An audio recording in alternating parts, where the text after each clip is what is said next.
हमारा उद्देश्य एकमात्र है कि जानकारी जाए कि यूजीसी की विसंगतियां क्या है। यदि हमें ईमानदारी से इसे रोल बैक करवाना है तो हमें दिल्ली ही जाना पड़ेगा, क्योंकि दिल्ली से लागू है। जब तक रोल बैक ना हो हम दिल्ली ना छोड़। कुल मिला के इस देश के प्रत्येक नागरिक को न्याय और समानता का अधिकार है, तो फिर ये भेदभाव क्यों? ये जितनी भी राजनीतिक पार्टियां, मैं खुद कई बार सुनता हूँ, ये लोग SC, ST, OBC के लिए तो सारी सुविधाओं की बात करते हैं, लेकिन राजनीतिक व्यक्ति है या कोई भी पार्टी है, ये सामान्य वर्ग का जिक्र क्यों नहीं करते? मैं हूं आपका मित्र दिलीप कुमार बेनीवाल। आज आप इस वक्त जुड़े हैं आपनों मारवाड़ से। मित्रों, आज हमारे बाड़मेर के अंदर क्षत्रिय करणी सेना के अध्यक्ष राज शेखावत जी बाड़मेर पहुंचे हैं। क्या कुछ इनकी विशेषतः मुद्दा है इनका युवाओं को लेकर, हम साहब से जानने का प्रयास करेंगे। साहब, सबसे पहले बाड़मेर की पावन धरती पर आपका बहुत स्वागत है और आप काफ़ी समय बाद बाड़मेर पहुंचे हैं। किस मुद्दे को लेकर बाड़मेर आए हैं? यूजीसी रेगुलेशन एक्ट 2026 की कई सारी विसंगतियां हैं। उन विसंगतियों को दूर करने के लिए इसका रोल बैक होना अति अनिवार्य है, लेकिन आज भी देश के सामान्य वर्ग के नागरिकों को ये नहीं पता है कि यूजीसी को रोल बैक क्यों करवाना है हमें। तो उनको इसकी जानकारी देने के लिए हमने जन जागरण यात्रा का जो आयोजन है वो 15,000 किलोमीटर का किया है।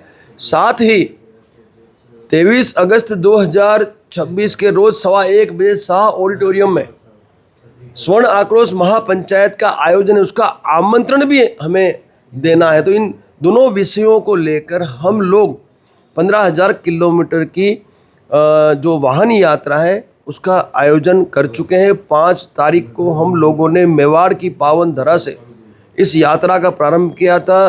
भगवान एकलिंगनाथ जी के दर्शन करके हम वहाँ से निकले थे। हमने राजसमंद, भीलवाड़ा, चित्तौड़, फिर हमने डूंगरगढ़, उसके अलावा बांसवाड़ा और कई ज़िले जो मेवाड़ के थे, उन मेवाड़ से होते हुए हम लोग मारवाड़ में आए हैं। हमारा उद्देश्य एकमात्र है कि प्रत्येक व्यक्ति तक ये मैसेज जाए, ये जानकारी जाए कि यूजीसी की विसंगतियां क्या है, क्यों उसका रोल बैक का हम लोग लगातार जब से ये लागू हुआ है, यानी 13 जनवरी से मांग कर रहे हैं।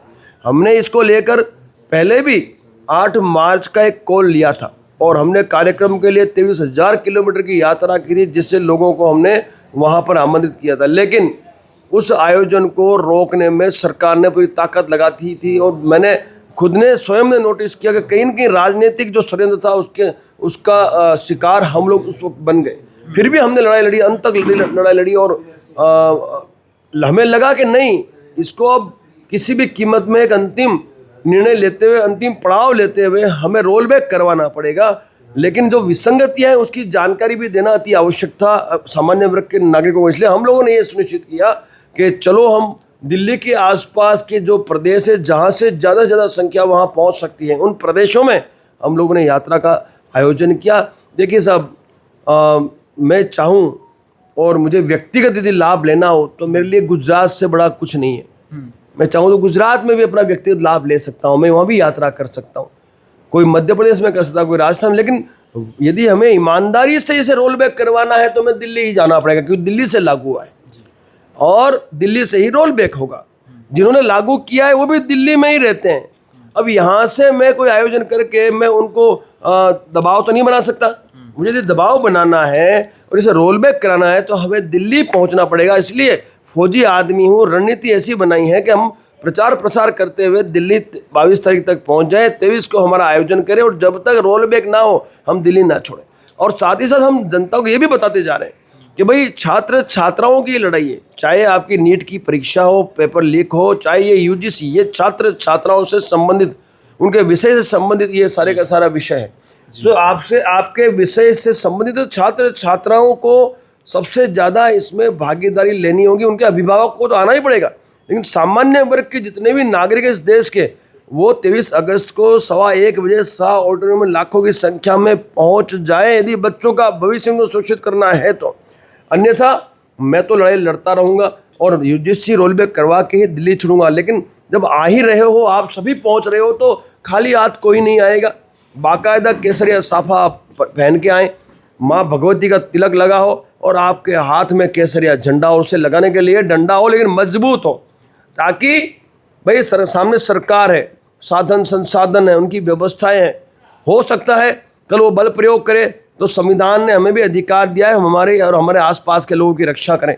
ठीक है, तो ये व्यवस्थाओं के साथ आपको आना है और इस आयोजन को सफल बनाना है। इसीलिए बाड़मेर में भी उपस्थित हुआ हूँ और आगे जैसलमेर होते हुए, बाकी कई जिलों से होते हुए, मध्य प्रदेश से होते हुए, उत्तर प्रदेश से होते हुए, मैं उत्तराखंड से होते हुए, हरियाणा से होते हुए मैं दिल्ली में प्रवेश करूँगा। जी साहब, मैंने कुछ दिनों पहले एक इंटरव्यू किया था एक दलित समाज के नेता का। उन्होंने मुझे कहा कि स्वर्ण समाज के बच्चों की वजह से यूनिवर्सिटी में रैगिंग और इस यूजीसी के इसी मामले को लेकर जो बच्चे दलित वर्ग के वो आत्महत्या कर लेते हैं। उन्होंने आंकड़े भी कई सारे बताए। तो उन्होंने ये कहा कि स्वर्ण समाज के बच्चों की वजह से वो रैगिंग करते हैं, हम गरीब लोग हैं इसलिए। तो इस मामले में आप क्या कहना चाहिए, इसमें कितनी सच्चाई है? नहीं, ठीक है, सभी को अपनी बात रखने का अधिकार है। उन्होंने अपनी बात रखी, हमें उनसे कोई शिकायत थोड़ी होगी, तो हमारे ही इस देश के नागरिक हैं जी। किंतु मैं आपको बताऊं, आप सरकार के जो है ना रिकॉर्ड है उठा के देख लो, 87% एट्रोसिटी लगती है ओबीसी के लोगों पे। तो फिर मुझे ये बताएं कि यदि वाकई वो कह रहे हैं कि भाई स्वर्ण समाज जो है वो प्रताड़ित करता है, तो फिर ओबीसी के जो लोग हैं जो 87% एट्रोसिटी में जिनका नाम आता है, तो फिर वो यूजीसी में क्यों रक्षण पा गए?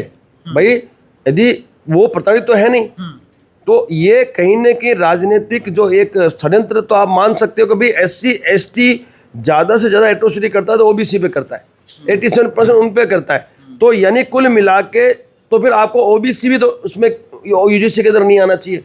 भाई उसमें कई भाई जाट है, गुज्जर है, हमारे क्षत्रिय भी है, कई जैसे रावत है, परमार है, ये सब सोलंकी, ये सब यहाँ पे ओबीसी में आते हैं। तो क्या उनको कोई प्रताड़ित कर लेगा क्या? यानी कुल मिला के जो उनका ये प्रश्न है, तो जहाँ तक मेरा मानना है कि भाई स्वर्णों ने तो कभी इतना अत्याचार नहीं किया किसी पे भी। भाई स्वर्ण है या चाहे क्षत्रिय है, और यदि अत्याचार करते तो आज हमारा इतिहास नहीं होता। रैयत को हमने साथ में रख के इस देश पे राज किया है और इस देश की रक्षा की है। हमारे पूर्वजों ने त्याग दिया है, बलिदान दिया है, परिवार के परिवार हमने आहुति दे दी इस देश के नागरिकों की रक्षा के लिए। तो उनके प्रश्न का जवाब मैं इतना ही देना चाहूँगा कि भाई ये जो आप बात कर रहे हैं, ये तो सामान्य वर्ग के छात्र छात्रा के साथ भी हो सकता है।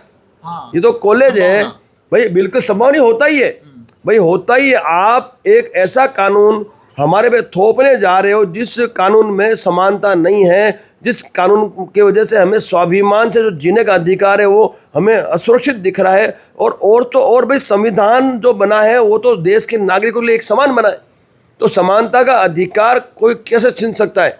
भाई सिंपल लॉजिक है भाई, अनुच्छेद 14, 15 और 21 के तहत हमें भी समानता का और स्वाभिमान से जीने का अधिकार मिला हुआ है, वो कोई छीनेगा तो हम बर्दाश्त कैसे करेंगे?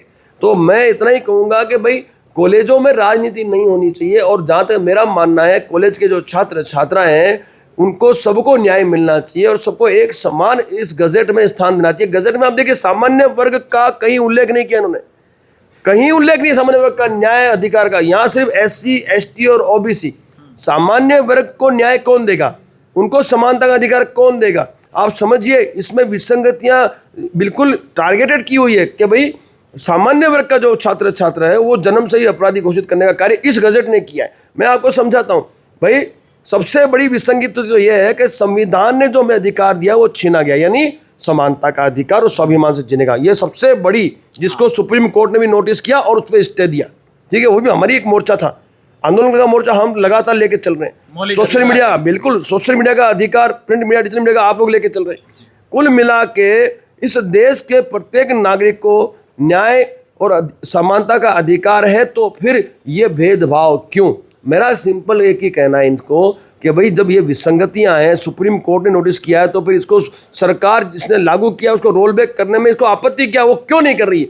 उसी से रोल बैक करवाने के लिए दिल्ली जाना पड़ेगा, क्योंकि यदि मैं राजस्थान करूंगा, गुजरात करूंगा, तो वहां से ये जो जिसने लागू किया है उनको फर्क पड़ने वाला नहीं है। मैं तो बहुत दूर से कर रहा हूँ। मैं जब उनके कार्यालय या उनकी जो ऑफिस है वहां जाके खड़ा हो जाऊंगा तो उनको समझ में आएगा कि भाई हम किसी भी कीमत में अब हार मानने वालों में से नहीं। तो वहां उनकी छाती पे जाके ये मांग करूंगा तो भाई इस मांग को कोई सुनेगा ना भाई। व्यक्तिगत थोड़ी मुझे अपना आपको बड़ा बनाना है, मैं तो भगवान की कृपा से करनी मां की कृपा से बन चुका हूं, मुझे कुछ बड़ा बनने का कोई शौक नहीं है। मैं तो फौजी आदमी और मैं निर्णय चाहता हूं और मैं वहां जा रहा हूं जहां से हमें ये सफलता मिलेगी। सिंपल बात है हुकुम, जो विसंगति है विसंगति बहुत ही भयंकर है। जैसे भाई सामान्य वर्ग के छात्र पे आरोप लग गया तो तुरंत उस पर कार्रवाई हो जाएगी, उसको जेल में डाल दिया जाएगा, उसकी कोई जांच नहीं होगी। यदि निर्दोष भी छूट जाता है तो फरियादी पे कोई कार्रवाई नहीं होगी, तो गलत बात है भाई, है ना। ये तो समानता का सरासर हनन किया इन लोगों, तो ये हम कैसे स्वीकार कर सकते हैं। अच्छा मुझे एक चीज़ बताइए, अब जब आपने गजट लाए हैं यूजीसी को लेके तो फिर सबके लिए एक समान होना चाहिए, लेकिन आपने सामान्य वर्ग का कहीं उल्लेख क्यों नहीं किया? यानी आपने जानबूझकर सोची समझी साजिश के तहत इसे लागू करने का कार्य किया और आपने जानबूझकर सिर्फ SC ST OBC को लेकर शायद राजनीतिक अपनी महत्वाकांक्षा पूर्ण करने का कार्य किया। ये हम कतई होने नहीं देंगे। अब और तो और जांच समिति जो बनाई उसमें भी एक भी सामान्य वर्ग का व्यक्ति इन्होंने आने नहीं दिया, उसमें वो है ही नहीं, कहीं प्रावधान नहीं है, कहीं उल्लेख नहीं। तो हम कैसे और क्यों ऐसे काले कानूनों को थोपने दें? और मैं तो चाहता हूं भविष्य में ऐसे काले कानूनों को की पुनरावर्तन न हो, इसीलिए ये जो अंतिम पड़ाव, अंतिम जो लड़ाई है हमें दिल्ली लड़नी है, इसीलिए मैं आज लोगों के बीच उपस्थित हुआ। सर यूजीसी जनवरी में ये एक्ट इसको करेक्शन करके इसको लागू किया गया।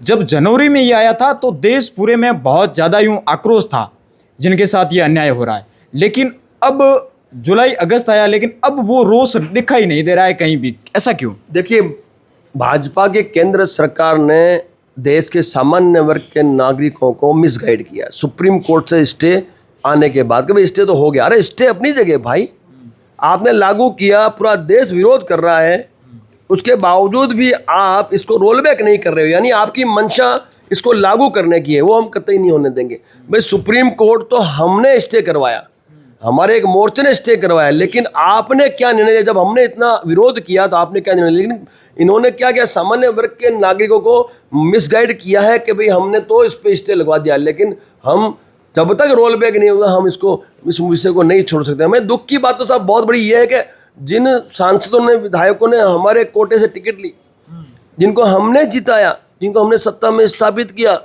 आज जब सदन में ऐसे बिल आते हैं तो वो इस बिल को रोकने के लिए कोई कदम नहीं उठाते। क्या उस वक्त रोक जाता, उस वक्त रोक दिया जाता तो ये गजट आता क्या? नहीं आता। नहीं, इन्होंने बिल्कुल कुछ असहमति जताई, चाहे विपक्ष हो चाहे विपक्ष हो, इन्होंने सबने मिलकर ये षड्यंत्र रचा है सामान्य वर्ग के साथ। दूसरी बात साहब, ये जितनी भी राजनीतिक पार्टियां, मैं खुद कई बार सुनता हूँ, ये लोग SC ST OBC के लिए तो सारी सुविधाओं की बात करते हैं, लेकिन कोई भी राजनीतिक व्यक्ति है या कोई भी पार्टी है ये सामान्य वर्ग का जिक्र क्यों नहीं करती? सामान्य वर्ग के लिए तो कोई बात ही नहीं करता, सिर्फ SC ST OBC, तो सब सामान्य वर्ग भी तो इस देश का नागरिक है, उन्होंने भी तो आपको वोट दिए हैं, और भाजपा को तो स्पेशली सिंचने वाली सामान्य वर्ग ही है। आज सत्ता में है तो वो हमारी वजह से है, और हमारा ही बच्चों का भविष्य सुरक्षित करेंगे तो साहब फिर हम भी उनको जवाब देने के लिए तैयार है मैदान में। भाई आपको वोट की भाषा समझ में आती है, अब जीत के दिखाना, अब आगे आपको हम चमत्कार दिखाएंगे। आपने देखा अभी जो चुनाव है, बाई इलेक्शन, कैसा सामान्य वर्ग ने इनको कैसा जवाब दिया आपने देखा। तो साहब जनता अब समझदार हो गई है, और इनके लिए हमारे पास एक ही हथियार है, वोट की चोट। यदि यूजीसी रोल बैक नहीं होगा तो साहब ये विश्वास दिलाता हूँ, कुल देवियों की कसम खिला के मैं बहिष्कार करवा दूंगा इनका, और इनकी औकात नहीं है सत्ता में आ जाए वापस। जी साहब, महिपाल सिंह जी मकराना से एक हमारे ही पत्रकार साथी ने पूछा तो आपकी समाज के नेता कहाँ हैं? तब उन्होंने कहा हमारी समाज के नेता मरे हुए हैं, राजनीति की चाशनी चाटे हुए हैं। इसमें क्या कुछ कैसे चाशनी? मैंने आपको इस विषय पे स्पष्टता तो कर दी कि यदि हमारे कोटे से कई सारे सांसद और विधायक होने के बावजूद भी यदि ऐसे बिल पास होके हम पर लागू हो जाते हैं तो वो हमारे सांसद और विधायक नहीं है, वो कर्मचारी हैं, वो भाजपा कांग्रेस के कर्मचारी हैं, और ये कॉर्पोरेट कंपनियां हैं। मैं कहता हूँ कॉर्पोरेट कंपनियां, ये कोई पार्टी है ही नहीं, वो प्योरली बिजनेसमैन हैं। वो जब चाहते हैं तब विधायक को खरीदते हैं, सांसद को खरीदते हैं। साहब ये विषय जो है, ये विषय बहुत ही बड़ा है, और मैं विश्वास दिलाता हूं कि आने वाले समय में सुप्रीम कोर्ट में रिट पिटीशन होगी कि भाई जो भी व्यक्ति जो जननायक है, जिसको जनता ने चयन करके किसी पार्टी में भेजा है और यदि वो व्यक्ति दल बदलता है तो उसकी जो राजनीतिक कैरियर है उस पर फुल स्टॉप लगना चाहिए, तभी रुके भाई। बिना मजबूत कानून के ये जिस तरह से, क्योंकि सब यदि जनता ने इनको सांसदों और विधायकों को बनाया है तो वो उनके साथ धोखा कैसे कर सकते हैं। और मैं तो बोलता हूँ सब जनता को इनका इलाज करना चाहिए। इन लोगों की कुटाई, जो भी दल बदल के जाता है घर में घुस के कुटाई कर लो सालों की, बख्शती जनता, हमारी जनता की भी गलती है ना साहब। यदि 1 लाख 2 लाख वोटर हैं एक विधानसभा के, और यदि आपका जननायक आपसे धोखा करता है और बिना आपकी सहमति के, बिना आपकी रजामंदी के वो यदि किसी भी पार्टी में जाके बैठ जाता है अपनी पार्टी छोड़ के, आपने तो इसलिए दिया क्योंकि वो आपका था, लेकिन आपका धोखा किया उसको जाके देखो साहब। इनको डर लगता तो ये दल बदल नहीं करते। इनको तो साहब मैं सीधा बताऊं, इनको एक ही इलाज है इनका, जो लोग दल बदलते हैं उनको कूट लो साहब, यही रास्ता है, बाकी विकल्प नहीं है। मैं जहाँ तक इनको जब तक डर नहीं होता तब तक ये तो बदलते रहेंगे। सुप्रीम कोर्ट अपना काम करेगी, हम उसके लिए रिटर्न लाएंगे, लेकिन साथ ही साथ मैं जनता से कहना चाहता हूँ कि एक भय जो है आपके जननायक में होना चाहिए कि यदि मैंने कल गलत किया तो सब ये जनता मुझे छोड़ेगी नहीं। जी, आप देख सकते हैं कितना इनके मन में गुस्सा है, रोष है कि हमारी समाज के, हमारे ही कोटे से ये मंत्री बनते हैं, विधायक बनते हैं, लेकिन समाज को भूल जाते हैं। और इन्होंने कहा कि किसी के साथ गलत नहीं होना चाहिए, लेकिन सामान्य वर्ग को न्याय जरूर मिलना चाहिए।